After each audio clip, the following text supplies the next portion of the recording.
അങ്ങനെ വല്യുപ്പാൻ്റെ 7ാമത്തെ ആണ്ടായിരുന്നു കേട്ടോ ഇന്ന് ഉച്ചയ്ക്കാണ് കേട്ടോ പരിപാടി. ഇന്നത്തെ വീഡിയോ തന്നെയാണിത്.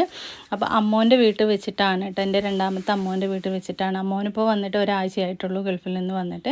അപ്പോൾ ഓൻ്റെ വീട്ടിൽ വെച്ചിട്ട് തന്നെയാണ് ഞങ്ങൾ ഉപ്പാൻ്റെ പേരിൽ ദുആ ചെയ്യലും ഭക്ഷണത്തിൻ്റെ കാര്യങ്ങളൊക്കെ കേട്ടോ. അപ്പോൾ എല്ലാവരും ഒത്തുകൂടിയിട്ടുള്ളൊരു ദിവസമായിരുന്നു കേട്ടോ ഇന്ന്. മാഷാ അല്ലാഹ്, അങ്ങനെ എല്ലാവരും വന്നിട്ടുണ്ടായിരുന്നു. ഇനി ഇതിലേക്ക് പങ്കെടുക്കാൻ ദൂരെ കുറച്ച് ആളും കൂടി ഉണ്ട് കേട്ടോ വരാൻ. അവർക്കൊന്നും വരാൻ പറ്റാത്തത് കൊണ്ട് അവരൊന്നും വന്നിട്ടില്ല. എന്നാലും ഞങ്ങളെല്ലാവരും ഉണ്ടായിരുന്നു കേട്ടോ. പിന്നെ ഉസ്താദുമാരൊക്കെ വന്ന് മൗലൂദ് പാരായണം ദുആ ചെയ്യലൊക്കെ കഴിഞ്ഞതിന് ശേഷം ഞങ്ങൾ ഭക്ഷണം കഴിക്കാനൊക്കെ ആയിട്ടിരിക്കണം. അപ്പോൾ ഞാൻ ഓരോ തലയ്ക്കുന്ന ഓരോരുത്തരായിട്ട് വീഡിയോ എടുക്കാൻ കേട്ടോ. ചിലരൊന്നും വീഡിയോയിൽ വരാൻ ഇഷ്ടമല്ല, എന്നാലും ഞാൻ അവർ കാണാതൊക്കെ ഞാൻ ഒരു തമാശയ്ക്ക് വീഡിയോ എടുത്തിട്ടുണ്ട് കേട്ടോ. കുടുംബങ്ങളൊക്കെ ഒത്തുകൂടിയപ്പോൾ അതൊരു സന്തോഷം വേറെ തന്നെ ആയിരുന്നു കേട്ടോ. അപ്പോൾ എല്ലാവരും വീഡിയോ ഒന്ന് കണ്ടു നോക്കണേ.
എല്ലാവരും ഭക്ഷണമൊക്കെ കഴിഞ്ഞ് പിന്നെ എല്ലാവരും അവിടെ ഒന്നിച്ചൊരു ഫോട്ടോ ഒക്കെ എടുത്ത് സന്തോഷത്തോടു കൂടിയാണ് കേട്ടോ ഞങ്ങൾ അമ്മോൻ്റെ വീട്ടിൽ നിന്ന് പിരിഞ്ഞു പോയിട്ടുണ്ടായിരുന്നു. ഇതൊക്കെയാണ് കേട്ടോ ഇന്നത്തെ കുഞ്ഞു വിശേഷങ്ങൾ. വീഡിയോ ഇഷ്ടമായി ലൈക്ക് ചെയ്യാൻ മറക്കരുത്.